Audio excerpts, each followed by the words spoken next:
Hey, what's going on, everybody?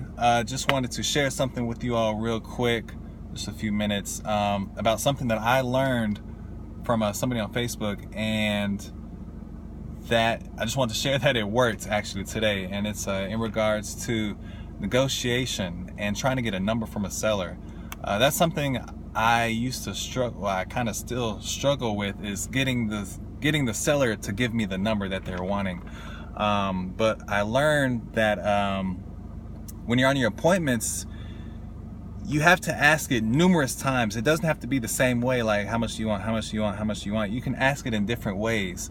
Initially, of course, you can say, okay, so how much do you look for? But you can also say, so how much do you think your house is worth? Or how much do you know if any other houses sold in the area? If so, how many or how much, on your street? So that's 3. There's some other ways. I should have written them down. But basically just structure it different ways, throughout the conversation while y'all are walking the house. Just keep asking them, until they give you a number.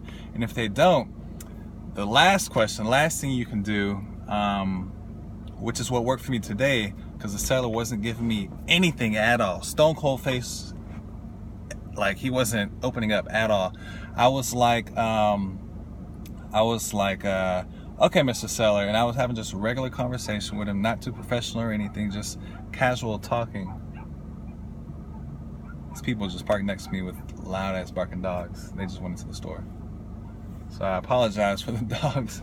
So basically, I said, so how much you want? You want 20,000, 100,000, 300,000? I told him I need a ballpark figure, so I can have a number to work off of. So I need like a base number.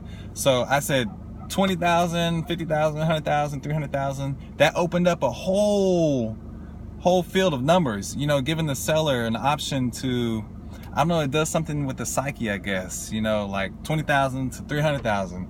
And he was like, oh, well, not 100,000, not 200,000. So I automatically knew he wasn't trying to get super senseless number, so that brought it down to 20 to 100. So I was like, okay, so nothing too high or whatever. He was real with me as well, very blunt.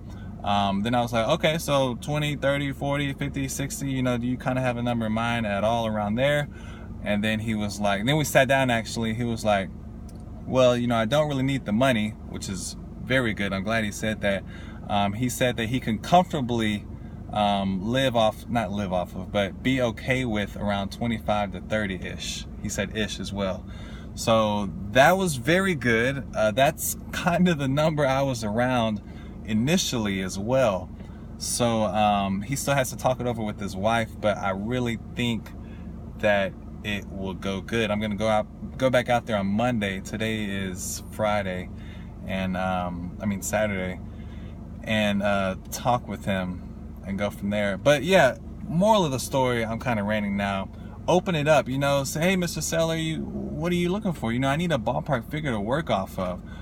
20,000, 80,000, 100,000, 300,000, and that'll get them to throw something out, because that's all you want. You want something to go off of, instead of making just a blind offer, which sucks, because what if he was really at 20,000 and you were at 45 or something, like that would really suck for real. So that was a little quick 4-minute tip. Hope you all are having a great productive day. Keep on taking massive action and try and talk to somebody every single day. That's what Cody Hoffine with Wholesalers Inc. and Investor Grit, they're kind of together with Tom Crawl. Cody Hoffine, he says TTP, talk to people. But basically it just means try and talk to somebody every single day. So that's what I've been doing. If it gets later in the day and I haven't talked to anybody, I'll just cold call a for sale by owner on Zillow or Trulia or Realtor, or even the Craigslist ad. Just trying to talk to somebody every single day and letting as many people know that I buy houses. I was in Best Buy today, talking to the cashier, gave her my card, and she gave me her aunt's number because she knew back in a couple years ago she was trying to sell a house and never did. So I'm gonna hit her up actually when I get done with this video and see see what's happening, see if she ever sold it yet. So that's about it. I will talk to y'all later. Y'all have a great, blessed weekend and happy holidays.